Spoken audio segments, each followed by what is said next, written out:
ایک بزرگ تھے، یہ نہر کنارے وضو کر رہے تھے تو کئی دنوں کے فاقے تھے۔ کیا دیکھا کہ پانی کی سطح پر بہتا ہوا ایک خوش نما سیب آیا تو اشتہا غالب ہوئی، اس کو پکڑا اور کھا لیا۔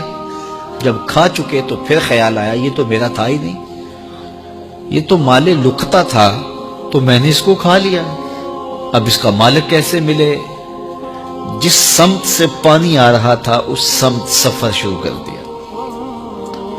کئی دنوں کی مسافت کے بعد دیکھا کہ ایک باغ ہے جس کی شاخیں اس پانی کی طرف لٹک رہی ہیں۔ سمجھ گئے کہ یہیں سے گرا ہوگا اور میں نے کھا لیا۔ خیر باغ میں پہنچے، مالک سے ملے، کہا کہ یوں میں نے ایک سیب کھا لیا ہے اور میرا غالب گمان یہ ہے کہ اس باغ کا وہ سیب تھا، تو میں معافی مانگنے آیا ہوں، یا پھر بتائیں کہ اس کا ہرجانہ کیا ہوگا۔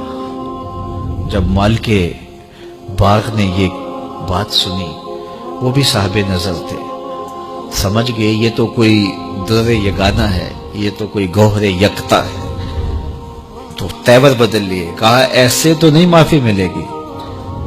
کہا حضرت کیسے ملے گی؟ کہا 12 سال تک میرے باغ کی گوڈی کرنا پڑے گی۔ اللہ اکبر، اور ایک شرط اس کے علاوہ ہوگی۔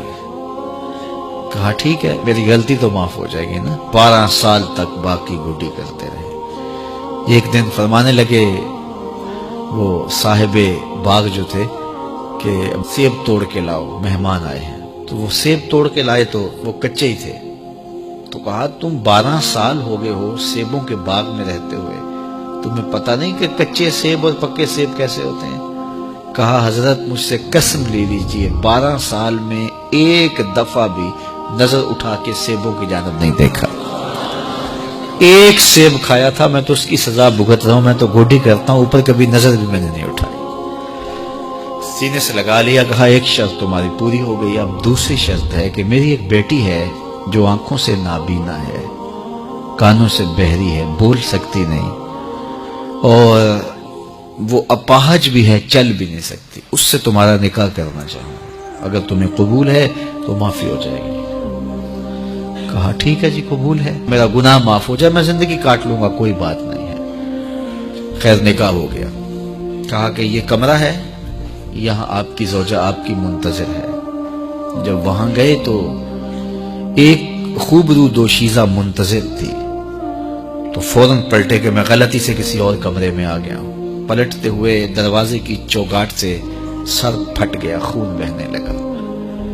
جب باہر آئے تو صحن میں پہنچے تو وہ بزرگ وہاں تھے۔ کہا کیا ہوا؟ کہ حضرت ایک غلطی کی سزا اتنی کاٹی، اب کہیں دوسری غلطی نہ ہو جائے۔ وہ تو کوئی اور ہے خاتون۔ کہا وہی تمہاری زوجہ ہے۔ تمہیں بتاؤں کہ وہ بہری کیوں ہے؟ آج تک اس نے غیر محرم کی آواز نہیں سنی۔ تمہیں بتاؤں کہ وہ بول کیوں نہیں سکتی؟ آج تک اس نے غیر محرم سے کلام نہیں کیا۔ اندھی اس طرح ہے، آج تک اس نے غیر محرم کو نہیں دیکھا، اور اپاہج اس طرح ہے، چل کے کبھی گھر کی دہلیز سے گئی نہیں ہے۔ تو اس خاتون کا جب نکاح ہوا اور پھر ان سے اللہ نے ان کو ایک بچہ دیا جس کا نام ہے الشیخ عبد القادر جیلانی۔ جب ماں باپ اس طرح کے ہوں تو بیٹے اس طرح کے ہی ہوتے ہیں۔ باپ کا لقمہ پاک اور ماں اپنی آبرو کی کیسی محافظہ، پھر در یگانہ اور گوہر یکتا جو پیدا ہوتا ہے وہ دین کی احیاء کرنے والا ہے، دین کی مردہ قدروں کو نئی زندگی دینے والا ہے۔ حضرت ملا علی قاری لکھتے ہیں کہ حضور غوث اعظم جب مجلس واعظ کرنے بیٹھتے تو 70 ہزار کا اجتماع آپ کے مجمع میں ہوتا، اور عمومی طور پہ اللہ کی رحمتوں کے حوالے سے بات کرتے، اور جس دن آپ اللہ کے قہر، غضب اور جلال کی بات کرتے کئی جنازے اٹھتے۔ یہ آپ کی گفتگو کے اندر عصر کا رنگ اور شیرینی تھی۔ اللہ اکبر۔ تو باپ دیکھیے کہ رزق کے معاملے میں کتنا محتاط ہے، اور ماں دیکھیے اپنی عصمت کی کتنی حفاظت کرنے والی ہے۔ مائیں بچوں کی تربیت کرتی ہیں، ماؤں کے ذریعے سے پاکیزہ صرف بچے جنم لیتے ہیں، تو لہٰذا ماؤں کو اچھی تربیت کا حامل ہونا چاہیے تاکہ وہ آگے اچھی تربیت خود کر سکے۔